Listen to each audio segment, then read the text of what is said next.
এর থেকেও আরো অনেক গুণ সমস্যা ও সংকট এই পৃথিবী অনুভব করছিল।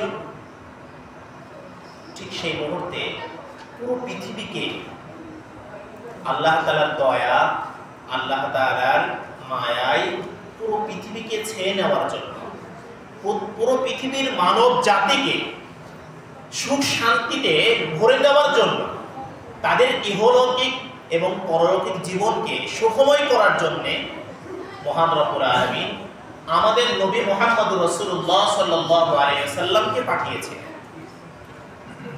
তো আজকে আমরা যে সমস্যা অনুভব করছি আমাদের পরিবারের মধ্যে বা সমাজের মধ্যে বা রাষ্ট্রের মধ্যে, এবং সেই সমস্ত সমস্যাগুলো কাটানোর জন্য আমরা ব্যক্তিগত উদ্যোগ নিচ্ছি, আমরা বিভিন্ন সংগঠন করছি, আমরা রাজনৈতিক দলের লোকেরা চেষ্টা পরিশ্রম করছি এবং বিভিন্নভাবে আমরা চেষ্টা করে যাচ্ছি। কিন্তু সকলেই আমরা জানি সমস্যাগুলো দূরীভূত হওয়ার তুলনায় দিন যত যাচ্ছে আরো তত বেশি সমস্যার আমরা সম্মুখীন হচ্ছি। যাদের দ্বারা সমস্যার সমাধান হওয়ার কথা তাদের দ্বারাই বরং সমস্যার সমাধান হওয়ার পরিবর্তে আরো নতুন নতুন সমস্যা তৈরি হচ্ছে। কিন্তু এর থেকেও আরো হাজার গুণ বেশি সমস্যা সংকট এর মধ্যে ছিল পৃথিবী, দুনিয়া, মানব জাতি।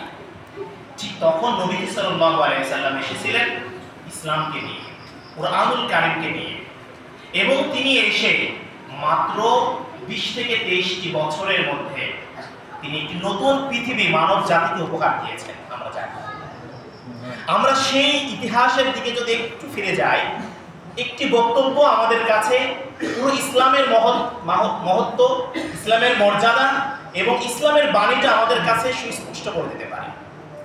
আমরা নবীজি সাল্লাল্লাহু আলাইহি সাল্লামের দাওয়াতের ঘটনা যখন শুনেছি, পড়েছি, দেখেছি, যখন নবীজি সাল্লাল্লাহু আলাইহি ওয়াসাল্লাম মক্কাতে প্রথমে মুশরিকদেরকে দাওয়াত দিচ্ছিলেন, সে দাওয়াত গ্রহণ করা হয়নি।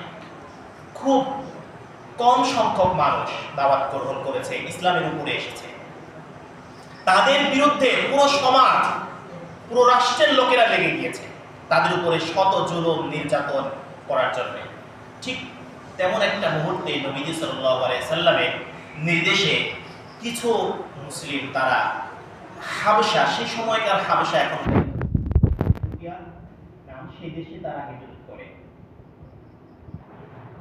সেখানে তারা চলে যাওয়ার পরে মক্কার মুশরিকরা, কাফেররা দেখলো আমাদের হাতছাড়া হয়ে গেল, তারা আমাদের কাছ থেকে, আমাদের গণ্ডি থেকে তারা বেড়ে গেল, তাদেরকে এভাবে ছেড়ে দেওয়া যাবে না।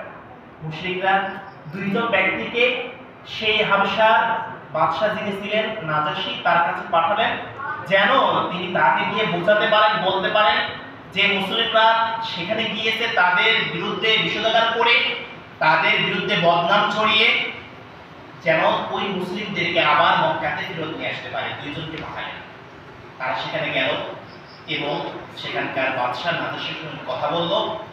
তখন নাজাশী, সে ছিল বুদ্ধিমান, তিনি ডাকলেন মুসলমানদের। সেই দলের ছিলেন নবীজি সাল্লাল্লাহু আলাইহি সাল্লামের চাচাতো ভাই জাফর ইবনে আবি তালিব। তাকে জিজ্ঞাসা করলেন, এই দুজন ব্যক্তি এসেছে, তোমাদের ব্যাপারে অনেক কথা বলছে, তোমাদের ধর্ম, নতুন ধর্ম সম্পর্কে আমাকে কিছু জানাও। তোমাদের ধর্ম কি? তোমরা এই ধর্মে কি পেয়েছো? তোমরা আগে কেমন ছিলে, এখন কেমন আছো? তোমাদের এই ধর্ম তোমাদের কি শিক্ষা দেয়, তুমি আমাদেরকে বলো। সেই বক্তব্যটা আজকে আমি আপনাদের সামনে শোনাবো।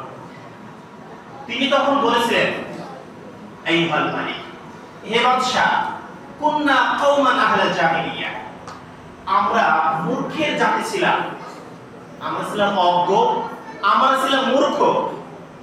নাবুদুল আসনাম, আমরা এতটা মূর্খ ছিলাম যে আমরা নিজ হাতে তৈরিকৃত মূর্তির পূজা করতাম।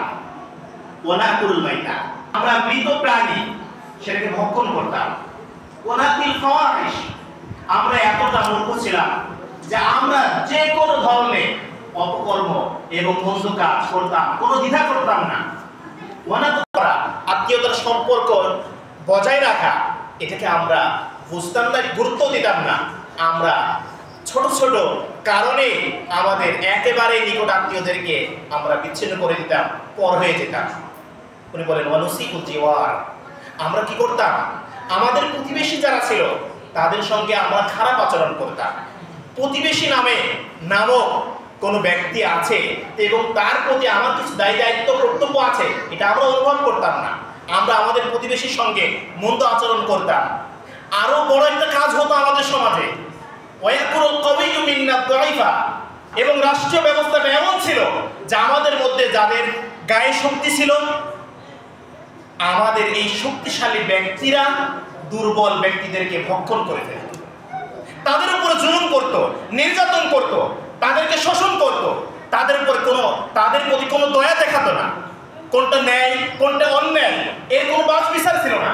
গায়ে শক্তি আছে অথবা অর্থবল আছে অথবা জনশক্তি আছে, এগুলোকে ব্যবহার করে আমাদের একটা করুণ পরিস্থিতি ছিল আমাদের সমাজের, আমাদের পরিবারের এবং আমাদের দেশে। হাত্তা বা'আসানাল্লাহু রাসূলাম মিন্না, এক সময় আমাদের কাছে একজন নবী পাঠালেন আল্লাহ তাআলা, যিনি নারিফু নাসাবাহু, আমরা তার বংশ চিনি, ওয়াসিদকাহু, তার সত্যবাদিতা সম্পর্কে জানি, ওয়া আমানাতাহু, এবং তার আমানতদারিতা সম্পর্কে জানি। তিনি আমাদের কাছে আসলেন, দাআনা ইলাল্লাহ লিনুহিয়াহু, তিনি আমাদেরকে ডেকে বললেন যে তোমরা এক আল্লাহর ইবাদত করো। ওয়া আমারানা বিসিদকিল হাদিস, আমাদেরকে বললেন আমরা যেন সর্বদা সত্য কথা বলি, কোনো কারণে কোনো দিনই যেন সত্য ছাড়া আমরা কোনোদিন মিথ্যা না বলি। ও আদাইল আমানা, যদি আমাদের কাছে কেউ কোনো আমানত রাখে, কোনো ব্যক্তির যদি কোনো কিছু আমানত থাকে, সেই আমানতগুলো যেন আমরা যথাযথ আদায় করি। ওয়াসিলাতির রহিম, আমরা যেন আত্মীয়তার বন্ধনকে ঠিক রাখি। ওয়া হুসনিল জিওয়ার, আমাদের পাড়া প্রতিবেশী যারা আছে তাদের প্রতি যেন আমরা সদাচার করি। ওয়াল কাফি আনিল মাহারিম, মন্দ কাজগুলো থেকে আমরা যেন বাঁচতে পারি, বেঁচে থাকি, যেন আমরা বাঁচতে পারি। ওয়া নাহানা আন মালিল ইয়াতীম, তিনি আমাদেরকে নিষেধ করলেন কোনো এতিমের সম্পদ ভক্ষণ করতে। ওয়াকফিল মুহসানাত, তিনি আমাদেরকে নিষেধ করলেন কোনো সুতি নারীর বিরুদ্ধে অপপ্রচার করতে। ও আমারনা নাবুদাল্লাহ, তার সঙ্গে কাউকে শরীক না করে। ও আমারনা বিসসালাহ, তিনি আমাদেরকে আদেশ করলেন নামাজের, তিনি আমাদেরকে আদেশ করলেন ওয়া যাকাত প্রদানের, তিনি আমাদেরকে আদেশ করলেন ওয়া সিয়াম, রোজা রাখা। এটা হলো আমাদের ধর্ম, এটা হলো আমাদের ধর্ম। আমরা ছিলাম এরকম মূর্খ একটা জাতি, সেই জাতিতে নবীজি সাল্লাল্লাহু আলাইহি সাল্লামকে আল্লাহ তাআলা পাঠিয়ে আমাদের নতুন একটা পৃথিবী উপহার দিয়েছেন। এই কথা শোনার পরে বাদশা নাজাশী বর্ণনায় এসেছে ফাবাকা, তিনি ক্রন্দন করে দিলেন এবং বললেন, এবং তিনি তার অনুভূতি ব্যক্ত করলেন, তাই এটাই তো আসল এবং সত্য ধর্ম। পৃথিবীর সমাজে, রাষ্ট্রে, সময়ে, যুগে যত ধরনের সমস্যা আছে সেই সমস্যাগুলিকে সমাধান করে আমি তোমাদেরকে ওদের হাতে ছেড়ে দিতে পারি না। ওই দুজনকে বললেন তোমরা ফিরে যাও, এটা সত্য ধর্ম, সুন্দর ধর্ম, এই ধর্মই আমাদের পালন করা উচিত। যুব সমাজের উদ্দেশ্যে আমাদের চাওয়া এবং আবেদন হলো, এই যে আমাদের আজকের সমাজ, আজকের পৃথিবী, আজকের যুগ এবং সময়, এই সময়ে হাজারো ধরনের সমস্যার সম্মুখীন আমরা, হাজারো সংকটের সম্মুখীন আমরা, এই সব সংকট এবং সমস্যাগুলোকে সমাধান করে একটি সুন্দর সমাজ, পরিবার, রাষ্ট্র এবং একটি সময়কে আমরা উপহার দিতে পারি। বলার অপেক্ষা রাখে না, ইসলামের এই সুমহান যে বাণী এবং রিসালাত, সেই সুমহান আদর্শ পুরো পৃথিবীময় যারা ছড়িয়ে দিয়েছে, তাদের মধ্যে অন্যতম ভূমিকা পালন করেছে আমাদের যুব সমাজ। আমরা আজকে যে বাংলাদেশে বসে আছি, বাংলাদেশের এই অঞ্চলে আমাদের কাছে ইসলামকে এনে দিয়েছে সেই সুদূর আরব থেকে মুহাম্মদ বিন কাসেম। আমরা শুনেছি মাত্র 17 বছরের একজন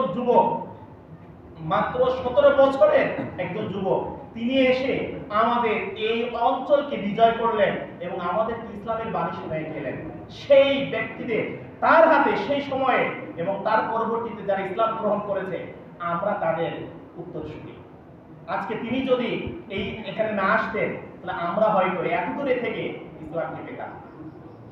তো আমরা আজকে যুবক, আমাদের যৌবন আছে, আমাদের তারুণ্য আছে, আমাদের আছে উচ্ছলতা, আমাদের আছে উদ্যমতা। আমাদের এই উচ্ছলতা, উদ্যমতাকে পুঁজি করে আমরা চাইলে আমরা পারি আমাদের এই সমাজকে, আমাদের এই রাষ্ট্রকে আবার পুনরায় ইসলামের আলোয় আলোকিত করে তুলতে। একটি সুন্দর দেশ, একটি সুন্দর রাষ্ট্র আমরা উপহার দিতে পারি। তবে এর জন্য জরুরি হলো আমাদের নিজেদেরকে আগে প্রথমে গড়ে তোলা, নিজেদেরকে সংশোধন করে নেওয়া, নিজেকে নিজের ভিতর এবং নিজের বাহির উভয়টাকে সজ্জিত করে ফেলা। যখন আমি নিজেকে সজ্জিত করতে পারবো, আমার ভিতরটা সজ্জিত হবে, ইসলামের আলোয় আলোকিত হবে, তো তখন আমার দ্বারা আমার পরিবার, আমার সমাজ, আমার দেশ সবাই আমার থেকে উপকৃত হবে।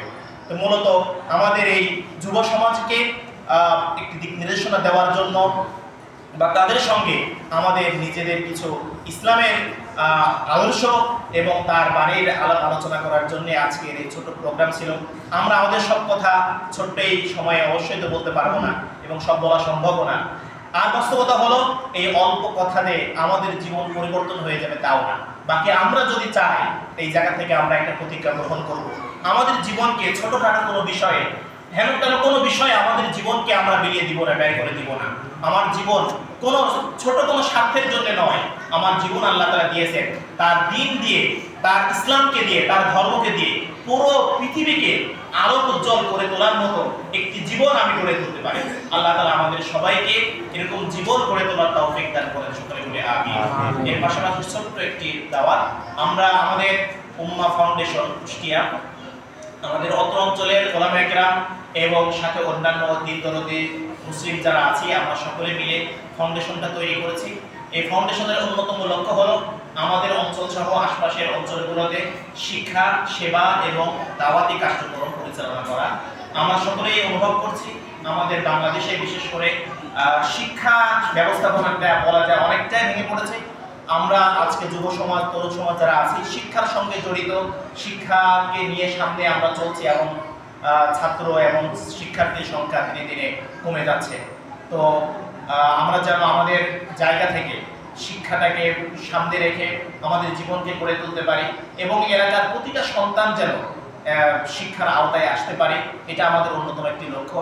এছাড়াও সেবা, আজকে আমরা এখনো পর্যন্ত জানি আমাদের এই সময় পর্যন্ত অনেক মানুষ আছে দরিদ্রতার সূচকে আছে, দরিদ্র, অসহায়, অভাব অনটনে, ঋণ ইত্যাদিতে জর্জরিত এমন অনেক পরিবার আছে। তাদেরকে সেবা দেওয়া, তাদেরকে সাহায্য করা, তাদের পাশে দাঁড়ানো এবং পাশাপাশি পুরো মানুষদের মধ্যে ইসলামের আলো ছড়িয়ে দেওয়া, এই তিনটি মৌলিক লক্ষ্য নিয়ে আমরা কাজ করছি। আপনাদের সবার কাছে, বিশেষত যুব সমাজের কাছে আমাদের উদাত্ত আহ্বান থাকবে যে আমরা নিজেদেরকে পরিশুদ্ধ করি, নিজেদেরকে গড়ে তোলার চেষ্টা করি এবং আমাদের যে অত্র অঞ্চলের ওলামায়ে কেরামদের যে সংগঠন উম্মাহ ফাউন্ডেশন কুষ্টিয়া আছে সেটার অধীনে এবং তাদের সঙ্গে মিলে আমরা একটি সুন্দর পরিবার, সমাজ এবং রাষ্ট্র গড়ে তুলি, যার মাধ্যমে আমি আমার পিতামাতার চোখের শীতলতা হব, যার মাধ্যমে আমি আমার দেশ ও সমাজের কাছে আস্থা ও ভরসার পাত্র হব। আল্লাহ তাআলা আমাদের সবাইকে কবুল করেন, সবাইকে তৌফিক দান করেন, সকলে বলে আমিন। আলহামদুলিল্লাহ।